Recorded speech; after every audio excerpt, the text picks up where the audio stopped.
Well, not many people would have expected this result. Arsenal won, Bournemouth 2. To react, Mark Donaldson alongside Janusz Michallik. And let's cast our minds back 12 months, Janusz, to March 2025. Bournemouth going to Arsenal and winning by exactly the same scoreline. It wasn't expected then. It wasn't expected today. They were great, but what on earth happened to Arsenal?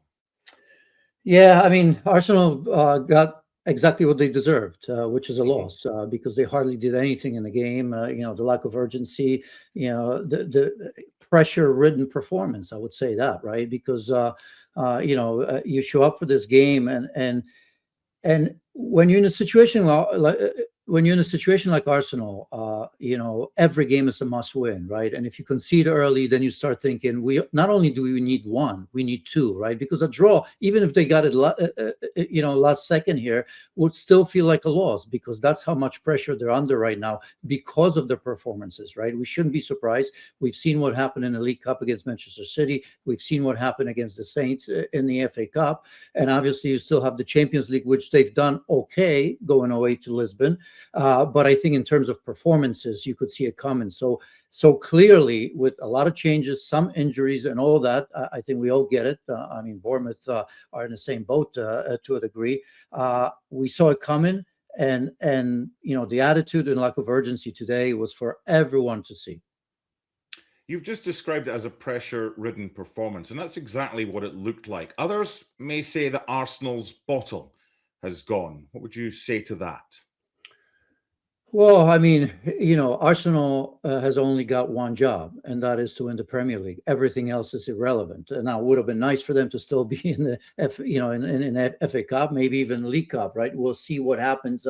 We'll see what happens in the Champions League. But that's clearly that project that Mikel Arteta has started so long ago was supposed to, or it may come to fruition at the end of the season. But right now, you can see. I mean, when I said sloppy, I mean, if you watch that first half, and it continued in the second half as well, but in particular, the first 20 minutes, if you look at, just technically, Madueke, Martinelli, Havertz, Ben White, I mean, simple passes going astray, no rhythm whatsoever. And what was most telling really was the second goal, the one that Alex Scott scored, because, lingering on the ball, unable to come out of the back, wasting. I think Arsenal wasted today, I'd say 5, 7, maybe even 10 minutes, just not really knowing how to start the attack. And you could even see that on certain throw-ins, right? On certain set pieces, people just putting arms up and saying, well, who's going to show for this ball? I mean, it was prevalent. And on that last goal, I mean, Raya was, pretty much with a foot on his ball for like 30, 45 seconds, not knowing or not seeing any support to play it out of the back. Then we all saw what happened with Gabriel clearance, really, because I don't know if it was a pass blocked. And then, Zubimendi and Saliba all at sea on that goal as well. But that lack of urgency, I was watching the whole thing. And before anything ever happened, I was just thinking, it's just so slow. No options, nobody moving off the ball. And just that insistence on building out of the back at all costs when you see there are no options. And they paid for it.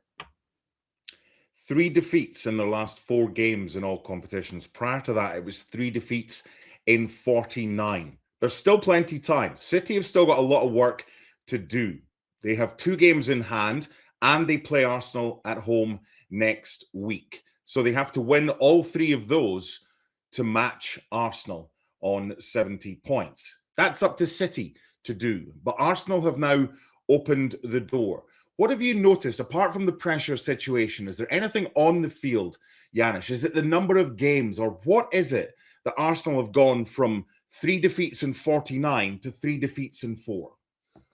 Well, I mean, if you take away injuries and unavailability of players away, but, I think, they've got a massive problem in the wide areas. And you could see that in just about every game. As much as you think of number of names, they're too deep in every position. But in terms of quality, they're not there, right? I mean, just today, you look at Martinelli, not intelligent enough on the pitch, right? Head down and not much comes out of it, right? Madueke, I mean, one of those players that, at least today in the last few games, again, in terms of taking players on one-on-one, he can do much better. Saka, obviously not the same season. He wasn't here, but not the same season as he had last time. Injuries are a big part of that, of course, as well. You look at Trossard, a squad player, was very good early in the season, and there's always a place for him because he can play in the different positions. But when you look at the best clubs, and in particular now, the way Arsenal play, I mean, where's the danger coming from? I mean, Gyökeres is finally coming good. You have to say that. It took him a while to come good. But when you look at the wide positions, that I just mentioned, nothing there in terms of creativity right now and ability to set up others. If you look at the fullbacks, yes, unfortunate that some are injured, but Ben White's not helping like he was it last season or the season before, where I thought he was very, very, very good in terms of getting forward. On the left-hand side, nothing really coming out of the back as well. So if you really, really take a look at Arsenal, their biggest strengths of the past, which is, the normal build-up and then white players doing their job, I haven't seen that for a long, long time right now. Let's take a look at the goals in this one. The opening goal for Bournemouth after 70 minutes, it's a delightful through ball by Ryan Christie. And Krupi finishes at the back post from the cross, but Ben White's just caught in no man's land, doesn't really know what to do. And it was too easy for Bournemouth to get that through ball, albeit a fantastically weighted pass and seen by Ryan Christie. Yeah, apologies for this, but this is all on Madueke. Nothing to do with Ben White. Ben White had his player, and I mean, obviously Madueke so true fair there. Try to pass him off. At the very end, it almost looks like he did the right thing, but it was way too late for Ben White. He has a player, he has to come inside, and there was no time for him to shift over. This is one that you could see it, for the longest time where Madueke had him and then just simply let him go. And in the end, probably knew and was trying to look good, kind of sliding in, but it was way too late. So, that's unfortunate. There is a deflection, but there's still absolutely zero excuse for Krupi, and there might have been another player on that far post to be so free. Penalty award for Arsenal. Don't think anyone can have many complaints about that. These days, it's given when your arm's outstretched. It's in an unnatural position. It's Ryan Christie. And it's a really good penalty from Gyökeres because the keeper goes the right way, but precision's perfect.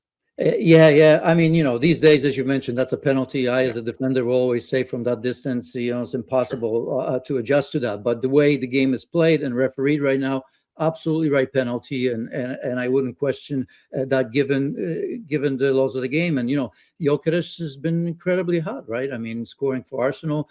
Unfortunately, scoring, the 3 against Ukraine, I could live with. The winner against Poland for Sweden, oh well, but that's a whole other story for me personally.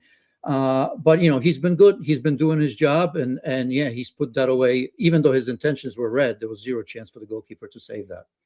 So we knew it was Arsenal were going to make changes. We wondered when they were going to make the changes. The answer was only 9 minutes into the second half. On came Trossard, Dauman, and Eze, and off went Martinelli, Madueke, and Havertz. They didn't quite have the influence and the impact that I think Mikel Arteta would have hoped for.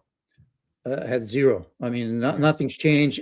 I mean, I don't know what they told. I always find it funny. You've mentioned in 9 minutes. It was even less, it seemed to me.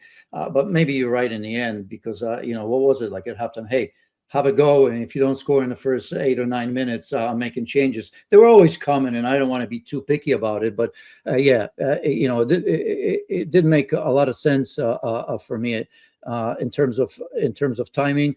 Look, I mean, Bournemouth has made changes that were better, obviously, and they're much, much more limited. This is a team that hasn't lost, I think they said 22, 23 days now. I think last loss was against Arsenal, wasn't it? At home, 3-2, if I remember correctly. This is a team that's been good. This is a team that was rested because last time they played, it was, as I mentioned, a long, long time ago. So no excuses, really. I mean, there was nothing I saw today that would tell me that I'm watching the champions of the Premier League, even though deep down, I can tell you that Arsenal are going to see that through.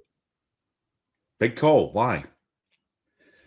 because the position they're in. What is it? The points you've mentioned? I There's still think, 9 points, 2 games I, in hand. City, who play Arsenal next I week. still think that's enough. As you've said, I mean, Manchester City has Chelsea to negotiate before we even start looking much forward. Arsenal had Bournemouth to negotiate, Janusz, and couldn't do it. Yeah, right. But if I were any manager, no matter what you want to say, because that's mini crisis at this stage of the season, if I had an advantage like this, I'll take that with all the crises that come in. The question is, how is Mikel Arteta going to deal with that? Because that's going to take a lot of thinking right now in terms of how they approach the rest of the season. Right? We've mentioned 2 cup competitions gone. They have an advantage. They have an advantage now in the Champions League against Sporting. That's definitely not my first team playing, because I'm thinking all about Manchester City next weekend, right? So, they are playing at home against Sporting. It's a difficult side, but he's going to have to recover some players, which I believe 1 or 2 will recover. But again, if I had, I don't know if I want to call it sacrifice, because Champions League is big. But again, one job this season, one job only, is to become Premier League champions. And of course they still could. And you're right when you say that they're in the position that everybody else would want to be. But it's going to be interesting to see what momentum does and how big a jolt that was. Is that a one-off, or is that part of a problem now that nerves are just all-encompassing for Arsenal? Right now, we don't know. I mean, this is a position they've been in before, not quite to this extent with this lead, but Manchester City right now will be licking their chops, will they not? They will be, but Manchester City has to run the table, and although they've done it in the past, I mean, Manchester City has to win every game. Otherwise, it's if Arsenal win most games, right? But the pressure is the same on Manchester City as it is on Arsenal, and moment, yeah, playing catch up. Yeah, of course. I as I said, if we had this discussion after Manchester City have beaten Chelsea away, then maybe I change my tune just a little bit. But I'm going to wait until then.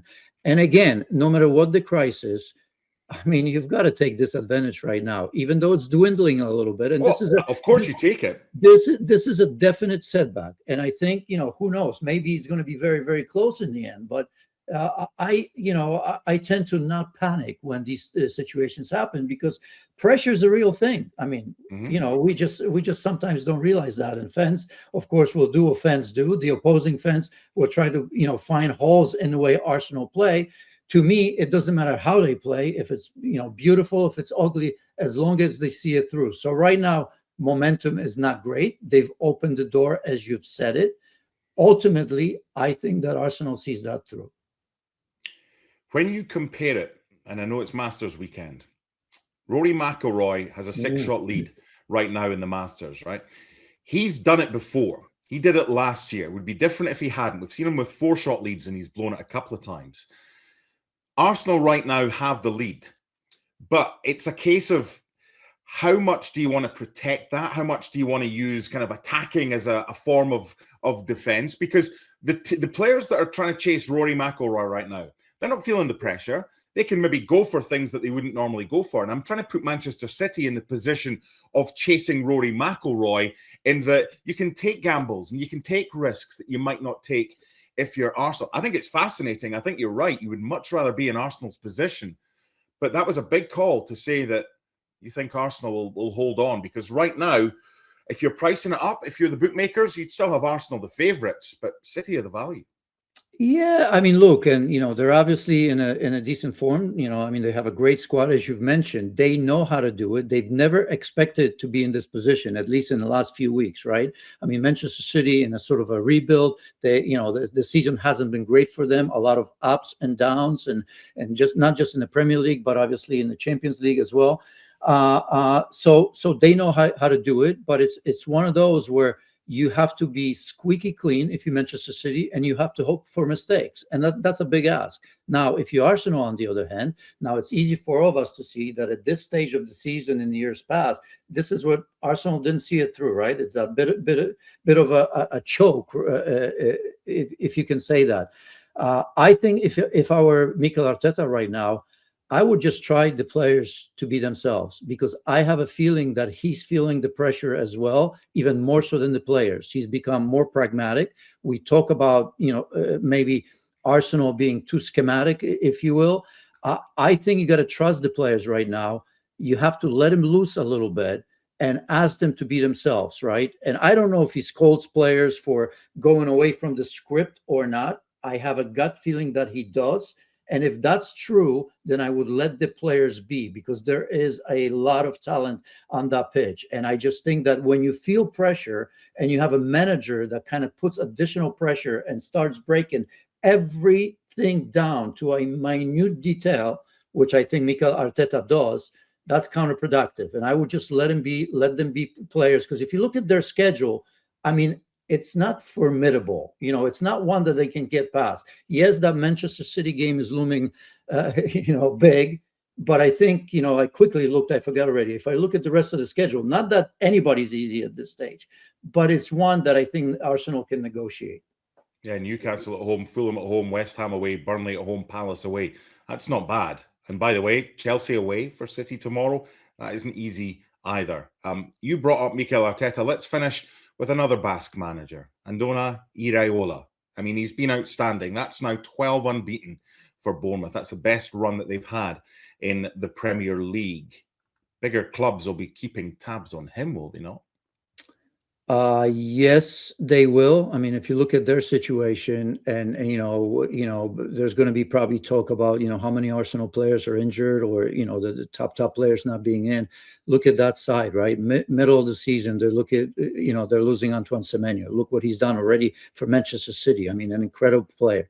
They've lost Tyler Adams, who's so important to Iraola and that team for long periods of time this season, right? I mean, came in today after, missing a couple games as well. But I mean, he had a long injury early in the season. We have to look at Kerkez, not through the eyes of Liverpool, because he hasn't adjusted, but the sort of player he was for them as well. So obviously limited in terms of who they could get in or not.